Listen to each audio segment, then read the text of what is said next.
బంగారుపాలెం మండలం గుండ్లకట్టమంచి గ్రామంలో గత 5 రోజులుగా ఏర్పడుతున్న విద్యుత్ శాఖకు సంబంధించిన సమస్యలను పరిష్కరించేందుకు చర్యలు చేపడుతున్నట్లు విద్యుత్ శాఖ ఏడీ కొండయ్య తెలిపారు. ఆదివారం ఉదయం 10:30 గుండ్లకట్టమంచి గ్రామంలో ట్రాన్స్ఫార్మర్తో పాటు ప్రతి ఇంటిలోని విద్యుత్ సరఫరాను పరిశీలించి తగిన చర్యలు చేపట్టారు. ఈ సందర్భంగా వారు మీడియాతో మాట్లాడుతూ గ్రామస్తుల విజ్ఞప్తి మేరకు సమస్యల పరిష్కారానికి చర్యలు చేపట్టామన్నారు. భవిష్యత్తులో ఇలాంటివి పునరావృతం కాకుండా తగిన చర్యలు చేపడతామన్నారు. రిటైర్డ్ ఏఈ గోవిందస్వామి మాట్లాడుతూ విద్యుత్ షాక్కు గురైన తాత మనవడు చనిపోయారని, కుటుంబానికి నష్టపరిహారం చెల్లించాలని డిమాండ్ చేశారు. నమస్కారం, నా పేరు రాకేష్, మాది చిత్తూరు జిల్లా బంగారుపాలెం మండలం గుండ్లకట్టమంచి గ్రామం హరిజనవాడ. సో 19th మా తాత రాజ్ కుమార్, మా తమ్ముడు బీటెక్ స్టూడెంట్, ఎలక్ట్రిక్ షాక్ వల్ల చనిపోవడం జరిగింది. కోరుతున్నాము ఇటువంటి మేము ఎదురు చూస్తలేదు, ఇంకా ఎవరికి ఏది కాదు. మాకు కావాల్సింది న్యాయం కావాలి. ఇప్పుడు మా తమ్ముడికి ఎవరు లేదు, నష్టపరిహారం ఇస్తానని చెప్తున్నారు. మాకు వెంటనే అది ఇస్తే మాకు ఏదైనా మా బాబాయ్కి సహకారం అవుతుందని మేము తెలియజేస్తున్నాము. కరెంట్ డిపార్ట్మెంట్లో ఏడీగా 1 సంవత్సరం నుంచి విధులు నిర్వహిస్తున్నాము.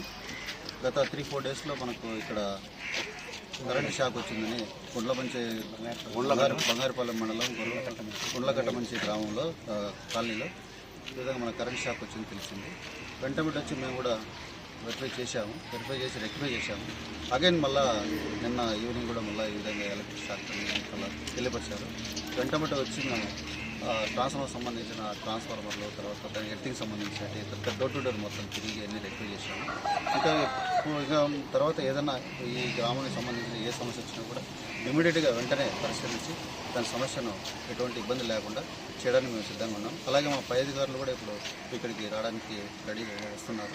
వచ్చి ఇక్కడ సమస్యలు ఏ ఉన్నాయో కూడా అవన్నీ ఈ కాలనీకి ఎటువంటి ఇబ్బంది లేకుండా ప్రతి డోర్ టు డోర్ తిరిగి సమస్యను పూర్తిగా పరిష్కరించడానికి మేము సిద్ధంగా ఉన్నాం.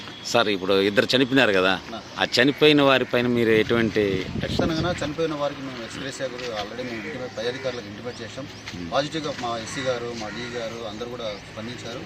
ఖచ్చితంగా వాళ్ళకు రావాల్సిన బెనిఫిట్స్ డిపార్ట్మెంట్ నుంచి ఖచ్చితంగా అందజేయడానికి మేము అన్ని విధాలుగా కృషి చేస్తున్నాం. అలాగే సిఐ గారు కూడా రాత్రి బాగా సహకరించారు. సిఐ గారు కూడా ఇమీడియట్గా ఎఫ్ఐఆర్ అవన్నీ కాపీలు ఇస్తామన్నారు. ఇమీడియట్గా నైట్ నాతో పాటు సార్తో అందరం కలిసే ఉన్నాము నైట్ అంతా కూడా. ఇప్పుడు కూడా ఇంకా ఇక్కడే ఉన్నాం నైట్ వచ్చి. కాబట్టి ఇవన్నీ పరిష్కరించి ఏ ఇబ్బంది లేకుండా రైతులకు, ఈ గ్రామ ప్రజలకు ఇబ్బంది లేకుండా చేయడానికి. సార్, మండలంలో ఈ ఒక గ్రామమే కాదు, ఇంకొన్ని గ్రామాల్లో కూడా ఈ విధంగా షార్ట్ సర్క్యూట్ జరుగుతుందని మాకు తెలిసింది. వాస్తవం ఏంటంటే ఇప్పుడు సమ్మర్ మాదిరి ఉంది, గ్రౌండ్ వాటర్ లెవెల్ తగ్గిపోయి, తర్వాత కొన్నిసార్లు రాకి సాయిల్స్ ఉన్నాయి, వాటి వల్ల కొంచెం ఎర్తింగ్ ప్రాబ్లం ఉంది. అవన్నీ రెక్టిఫై చేసుకుంటూ పోతున్నాము. ఎటువంటి ఇబ్బంది లేకుండా ఈ మండలంలో మేము పనిచేసే జ్యుడిషియల్గా ఎటువంటి ఇబ్బంది లేకుండా పనిచేయడానికి మేము సిద్ధంగా ఉన్నాము.